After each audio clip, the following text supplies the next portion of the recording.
नमस्कार, आप देख रहे हैं बिफोर प्रिंट। मैं हूं आकांक्षा। बिहार एमएलसी चुनाव को लेकर एनडीए में कोई भी सीट न मिलने पर विकासशील इंसान पार्टी के राष्ट्रीय अध्यक्ष मुकेश साहनी ने प्रतिक्रिया दी है। रविवार दोपहर प्रेस कॉन्फ्रेंस करके साहनी ने बीजेपी पर हमला बोला है। उन्होंने कहा, गठबंधन का मतलब होता है सभी दलों की सहमति से फैसला लेना। फैसला लेने के बाद विश्वास में नहीं लिया जाता। जब उन्हें हमारी जरूरत थी तब उन्होंने हमें अपने गठबंधन में शामिल किया और जब जरूरत नहीं है तो मैं गठबंधन से बाहर कर रहे हैं। मुकेश साहनी ने भाजपा पर तंज कसते हुए कहा, हमें 11 सीट और एक एमएलसी का सीट देकर उन्होंने कोई एहसान नहीं किया है। हमने भी उन्हें कई सीटों पर वोट दिलवाने का काम किया।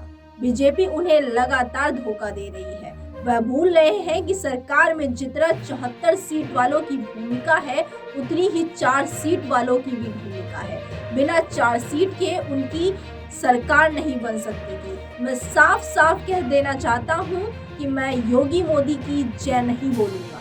जरूरत पड़ने पर मुर्दाबाद के भी नारे लगा दूंगा। उन्होंने कहा, अगर हमारे समाज को उनका अधिकार नहीं मिला तो मैं 24 सीट पर अकेले दम पर चुनाव लड़ने को तैयार हूँ। आने वाले 2024 के लोकसभा चुनाव में भी अकेले दम पर चुनाव लड़ूंगा। कहा कि मैं उनको बता देना चाहता हूं कि 2020 के विधानसभा चुनाव में कोई हम उनके पास नहीं गए थे, उन्होंने खुद हमें अपने साथ लिया था। हम तब भी अकेले चुनाव लड़ने के लिए तैयार थे। हम बीजेपी और जदयू को शुभकामनाएं देंगे कि उन्होंने आपस में ही सभी सीटें बांट ली हैं। अब हम 24 सीटों पर मजबूती के साथ चुनाव लड़ेंगे। बोचहा विधानसभा से बीजेपी अपनी तैयारी कर रही है। क्या वहाँ मुकेश साहनी समझौता करेंगे? इस सवाल पर उन्होंने कहा कि चाहे सूरज पश्चिम से उग जाए लेकिन बोचहा से वीआईपी लड़े। उन्होंने कहा कि मुसाफिर पासवान हमारे विधायक थे और उनके ही परिवार के उम्मीदवार होंगे। अब हमारे साथ ही दलों को हमारा साथ देना है तो दे, नहीं तो वह अपने रास्ते और हम अपने रास्ते। कोई व्यक्ति मेहरबानी नहीं किया था, ये मेरा अधिकार था। मुझे ठीक है, पूरा कर दिया, आगे ना करे।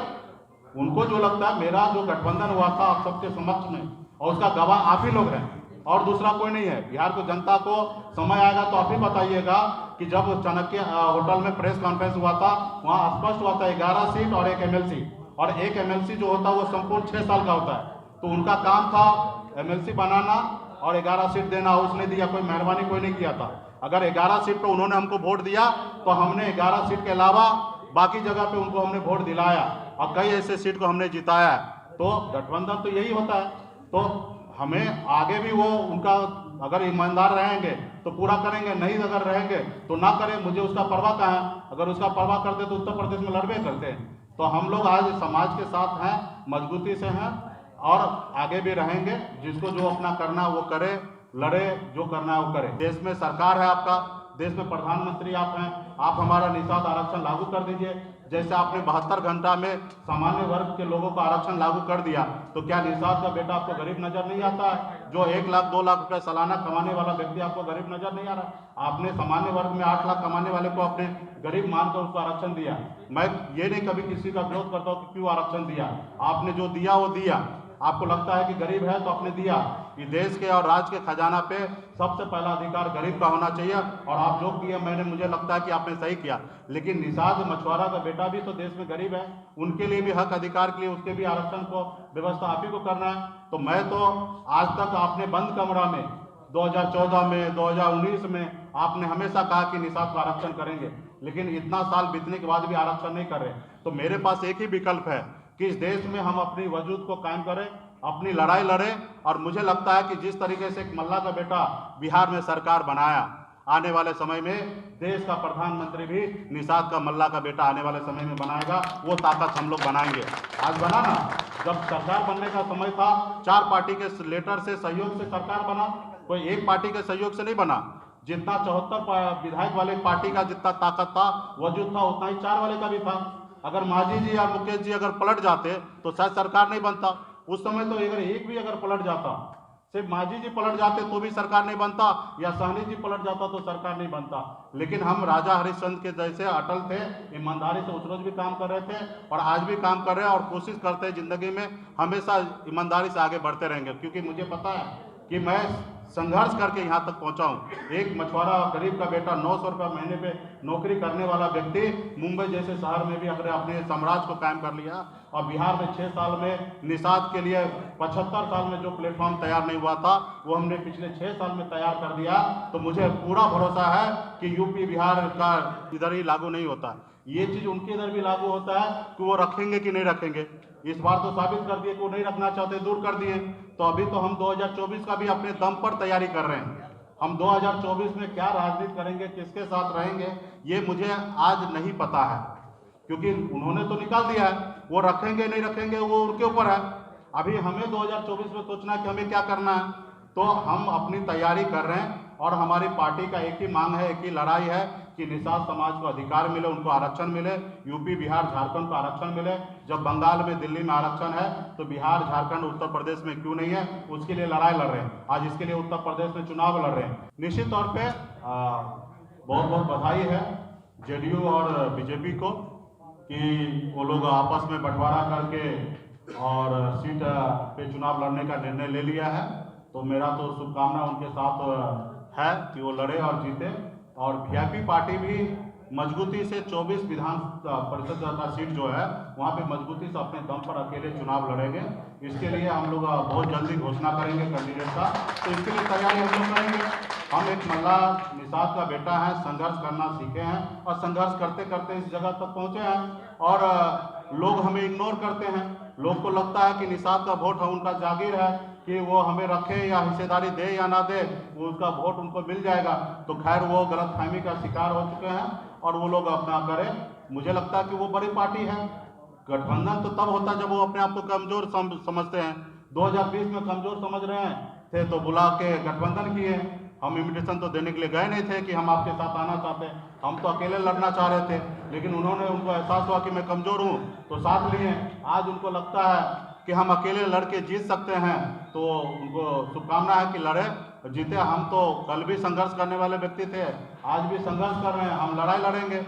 और हम तो राजा हरिश्चंद्र के जैसे कल भी ईमानदार थे, आज भी ईमानदार हैं और आगे भी रहना चाहेंगे। इससे पहले भी कितने लोग क्या नहीं ऑफर किया कि हमारे साथ आइए, डिप्टी सीएम बनिए, सबको मंत्री बनाए। लेकिन हम अपना एक मल्ला का बेटा, जुबान का पक्का और ईमानदारी के साथ माननीय मुख्यमंत्री श्री नीतीश कुमार जी के नेतृत्व में बिहार में हम सरकार चला रहे थे, आज भी चला रहे हैं और आगे का मुझे कोशिश करता हूं कि चलाएं। लेकिन लोग इसी तरीके से बेइज्जत करते रहेगा। तो मुझे लगता है कि हमें अपना भी एक दुनिया बनाने की आवश्यकता है। जब आज एमएलसी की बात हुआ तो दूर कर दिए, मान लीजिए कि गठबंधन से निकाल दिए। हालांकि हम सरकार के साथ हैं, मुख्यमंत्री नीतीश कुमार जी के साथ हैं, हमारी सरकार चल रही है। हम एक हिसाब से मान लीजिए कि गठबंधन से हमको और मांझी जी को निकाल दिए, बेगर पूछे बेगर बात किए हुए उन्होंने निर्णय ले लिया। प्रेस कॉन्फ्रेंस में कहा कि हम अपने सहयोगी दल को भरोसे में लेंगे। तो आप सबको पता है कि भरोसे में कब लिया जाता है, जब काम करने से पहले भरोसे में लिया जाता है, काम करने के बाद भरोसे में नहीं लिया जाता है। काम करने के बाद भरोसे में वो आदमी लेता है जो हम कहानी में सुनते हैं कि हिटलर हुआ करता था, जो पहले सोच लेता, जो मर्जी होता था वो कर देता था। तो मुझे लगता है कि यहाँ पे भी कोई हिटलर नहीं है और कोई हिटलर को सुनने वाला नहीं है। तो उनको जो उचित लगा उन्होंने निर्णय लिया है। हम अपनी निर्णय निश्चित तौर पर लड़ाई लड़ेंगे। मुख्यमंत्री नीतीश कुमार जी के साथ हैं और मुख्यमंत्री जी के साथ में मजबूती से हूं। मैं नहीं चाहूँगा कि हमारे किसी कारण बिहार में उथल पुथल हो, क्योंकि एक बार बिहार में चुनाव होने का मतलब है कई हजार करोड़ रुपया खर्चा, और मैं नहीं चाहूँगा कि कई हजार करोड़ रुपया खर्चा हो। यहाँ पे जो युवा से जो वादा किया गया कि 19 लाख युवा को रोजगार देना, तो मेरा फर्स्ट प्रायोरिटी होगा कि हमारे सरकार का जो मुखिया है श्री नीतीश कुमार जी, उन्होंने वादा किया कि 19 लाख युवा को रोजगार दे। तो मैं उनको सहयोगी के तौर पे साथ भी रहूं और 19 लाख युवा के रोजगार देने में उनको सहयोग करूं, और अगर कभी भूल जाए तो उसको याद भी दिलाऊं कि आप 19 लाख युवा को रोजगार देने का वादा किए, वो वादा पूरा कीजिए, क्योंकि मैं उसी लिए मैं आपके साथ हूँ। हाँ, तो हमको तो लगता है कि उनको मजबूत समझे होंगे, मांझी जी को कमजोर समझ रहे हैं या सहनी जी को कमजोर समझ रहे हैं। तो हमको और मांझी जी को मान लीजिए कि गठबंधन से बाहर निकाल दिए, नहीं दिए।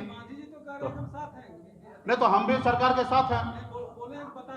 सर खबर चल रही नहीं ठीक है, तो वो उनको जो वो निर्णय तो उन्हीं को लेना है, और वो जो निर्णय लेंगे अभिभावक उनका हम निर्णय का स्वागत करते हैं, वो जो निर्णय ले रहे हैं। लेकिन हम तो अपना निर्णय लेंगे ना। हम तो अपना निर्णय लिए हैं कि बतासा एक ही चाहिए तो चाहिए। इसके लिए मंदिर टूटे, घर टूटे, मुझे उसका परवाह नहीं है।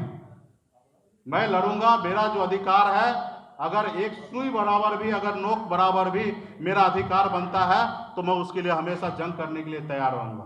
2 कदम हम चलेंगे, 2 कदम आप साथ दीजिए, हम आपको साथ देंगे, आप हमको साथ दीजिए। देश में गठबंधन की राजनीति हो गया तो इस तरीके से चल रहा है। तो जब समय समय की बात होगा, कभी दोस्त बनते हैं, कभी दुश्मन बनते हैं। कल तक बीजेपी का हम दोस्त हैं, कल उन्होंने हमको बाहर निकाल दिए तो आज हमको वो दुश्मन मान रहे हैं, और कल क्या होगा वो मुझे क्या मालूम है। तो वो भी कर लेना, वो भी कर ले। अभी तो हमारे चुनाव आयोग पे वीआईपी का दिख रहा है, और वो अगर इस बात से अगर डरा रहा है तो मैं इससे कहाँ डरने वाला हूँ। कोई पार्टी विधायक के ऊपर नहीं चलता है, जनता और कार्यकर्ता के दम पे चलता है, उनके सपोर्टर पे चलता है। तो ये वीआईपी पार्टी इतना मजबूत विधायक के दम पे नहीं हुआ। विधायक तो हम दम पे मजबूत हो गए तब बना। हम संघर्ष करने के टाइम में हमारे पास कोई विधायक नहीं था, तो संघर्ष करने के टाइम में फिर नहीं रहेगा तो क्या फर्क गिरता है। फिर 2004 विधायक बनाया निषाद समाज ने, 2025 में 40 बनाएंगे, हो सकता है तो 130 भी बना सकता है, और अपने दम पर निषाद के बेटा को मुख्यमंत्री बना सकता है। थोड़े ऐसा है कि बिहार में निषाद के बेटा में वो काबिलियत नहीं है कि बिहार में मुख्यमंत्री नहीं बन सकता। इस बिहार का तो इतिहास है कि जिसको कुछ नहीं पता वो भी मुख्यमंत्री बने हैं। तो हम हमारे समाज में तो बहुत कुछ नॉलेज है। आज हम लोगों ने दुनिया जीतने वाले लोग हैं, तो हम लोग भी बिहार का नेतृत्व करेंगे। तो आने वाले समय में हमारी संघर्ष जारी रहेगा और संघर्ष करते रहेंगे, और 24 लोग विधानसभा परिषद का जो विधान परिषद का सीट है उस पर चुनाव मजबूती से लड़ेंगे। अगर आपको हमारा वीडियो पसंद आया हो तो इसे लाइक करें, सब्सक्राइब करें और साथ ही बेल आइकन दबाना ना भूलें।